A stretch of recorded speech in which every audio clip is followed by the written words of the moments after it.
আসসালামু আলাইকুম রহমতুল্লাহি বারাকাতুহু। সুনান আবু দাউদ হাদিস নম্বর হচ্ছে 1752। প্রিয় নবী হযরত মুহাম্মদ সাল্লাল্লাহু আলাইহি ওয়াসাল্লাম বলেছেন, যদি কেউ বস্ত্রহীনকে বস্ত্র দান করে, আল্লাহ পাক তাকে জান্নাতে সবুজ রঙের বস্ত্র পরিধান করাবেন। যদি কেউ খাদ্যহীনকে খাদ্য দান করে, আল্লাহ পাক তাকে বেহেশতি ফল খাওয়াবেন। এবং যদি কেউ পিপাসার্ত ব্যক্তিকে পানি পান করান, আল্লাহ পাক তাকে বেহেশতে তার চেয়ে উত্তম পানীয় পান করাবেন।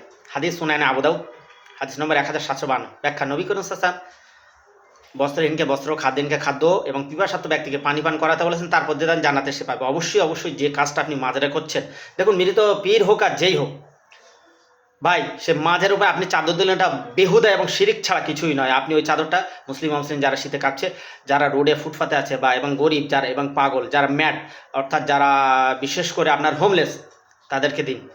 এই প্রচণ্ড শীতে বা 7 ডিগ্রি 9 ডিগ্রি তাপমাত্রায় দুটো করে কম্বল না নিলে রাত্রে ঘুম আসে না।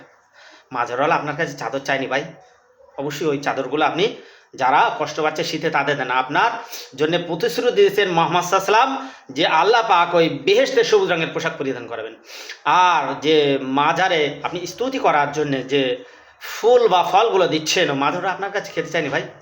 যদি সত্যি মাজারওয়ালা শহীদ হয়ে থাকেন, আল্লাহ পাক বলছে নিঃসন্দেহে যারা শহীদ হয়েছে তারা আমার কাছ থেকে সকাল সন্ধ্যা রিজিক পেয়ে থাকে। আপনার ওই ফলের তার প্রয়োজন নেই। ওই ফলগুলো আপনি যারা গরিব তাদেরকে দিন, পিতামাতাকে দিন। যে পিতামাতা একটা যদি কমলা লেবু, একটা আপেল তার হাতে ধরিয়ে দিলেন, বাচ্চাদের মতো খুশি হয়ে যায়। যেমন আমরা ছোটোবেলায় আমাদের হাতে একটা আপেল, একটা কমলা লেবু, একটা লজেস, ক্যান্ডি, ক্যাডবেরি দিলাম, খুশি হয়ে যেতাম। আর যে দুধটা, যে জলটা আপনি মাজারে ঢালছেন, ওই দুধ জলটা আপনি মাজারে নয়, ক্ষুধার্ত কোনো পথিক, কোনো শিশু এবং কোনো রোগীকে দেন। দেখবেন আল্লাহ পাকের প্রতিশ্রুতির এর কোনো ব্যত্যয় ঘটবে না, ব্যতিক্রমই ঘটবে না।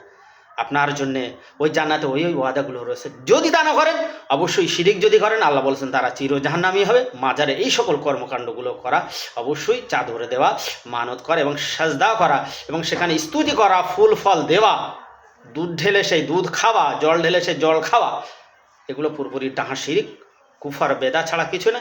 তারা যতই বলে আহলে সুন্নাত ওয়াল জামাত সুন্নি, তারা সুন্নি নয়, তারা অবশ্যই মুশরিক, তাদের আকীদা শিরিক এবং তারা জাহান্নামী হবে, কোনো সন্দেহ নেই। ওই জন্য অবশ্যই আপনার মাইন্ড চেঞ্জ করা লাগবে। কোরআন হাদিস যেটা বলেছে সেটাই। হালালকে হারাম করে নেবেন না ভাই, এটা আফসোস, ভেরি ব্যাড।